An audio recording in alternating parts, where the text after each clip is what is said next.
Pemirsa, kita sampai di segmen terakhir. Pak Joshua, sekarang kalau kita cermati mengenai kondisi sekarang, ada tidak yang kemudian pemerintah bisa lakukan? Anda tadi sudah menyinggung sedikit, paling tidak pemerintah harus membuat langkah-langkah jangka pendek dan kemudian itu memperbaiki daya beli. Nah ini bagaimana kemudian strategi yang paling tepat, paling tidak pemerintah supaya cepat menyadari bahwa tidak hanya jangka panjang yang butuh perhatian, tapi juga jangka pendek ini kita juga butuh perhatian. Bagaimana Pak Joshua? Ya, yang pertama tadi adalah bagaimana menjaga stabilitas harga gitu ya, karena kita tahu bahwa sebagian besar masyarakat kita khususnya yang menengah ke bawah ini kan sangat sensitif gitu ya konsumsinya, pola konsumsinya terhadap kenaikan harga-harga pangan gitu ya, sehingga saya pikir stabilisasi harga juga saya pikir sudah cukup berhasil dilakukan oleh pemerintah dalam masa hari raya kemarin, dan kita harapkan ini bisa dilanjutkan sampai dengan akhir tahun ini. Dan saya pikir juga tadi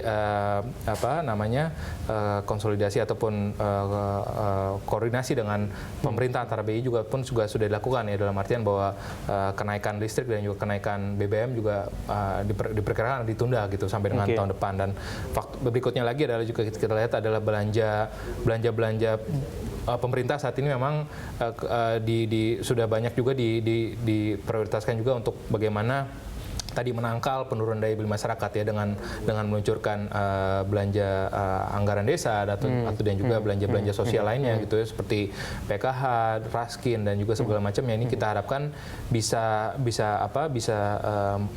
menahan gitu ya penurunan daya beli masyarakat, dan pada akhirnya bisa menjaga solidnya lagi pertumbuhan konsumsi masyarakat yang masih menjadi pendorong utama ekonomi kita. Jadi itu yang saya pikir dalam jangka pendek ini yang mesti harus dilakukan oleh pemerintah gitu, dalam artian dan juga dari sisi BI-nya juga saya pikir otoritas moneter juga saya pikir kebijakannya juga sudah konsisten ya, dalam artian dengan mempertahankan tingkat suku bunga acuannya di level saat ini, juga diharapkan ini bisa pertama menjangkar ekspektasi inflasi sampai dengan akhir tahun ini, dan juga menjaga stabilitas rupiah gitu ya, yang kita lihat beberapa tahun sebelumnya fluktuasi rupiah ini juga turut mempengaruhi juga daya beli masyarakat. Jadi dengan koordinasi antara fiskal dan moneter ini kita harapkan ya tadi daya beli masyarakat bisa kembali pulih, dan ini bisa mendongkrak lagi tadi permintaan kredit di semester kedua tahun ini. Baik, tapi kalau menurut Anda pemerintah paling tidak sekarang on the track tidak sih? Paling tidak mereka betul-betul sudah menyadari bahwa memang pertumbuhan kredit ini harus dongkrak, jadi perlu respon yang cepat. Menurut Anda bagaimana?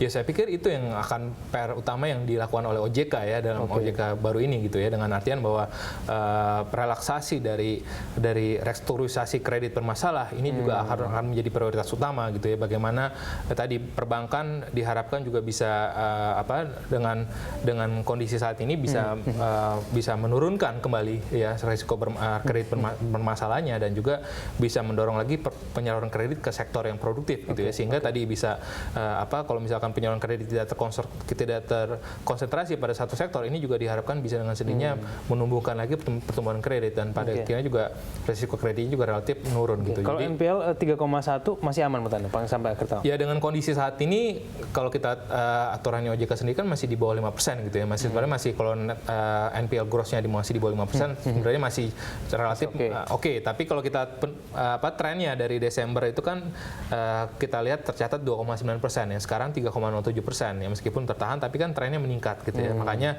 itu yang bisa menghambat sekali lagi adalah penurunan lebih lanjut dari suku bunga kredit ataupun transmisi lanjutan dari kebijakan moneter kita gitu. Oke, baik. Pak Joshua, terima kasih telah bersama kami. Selamat malam Pak Joshua.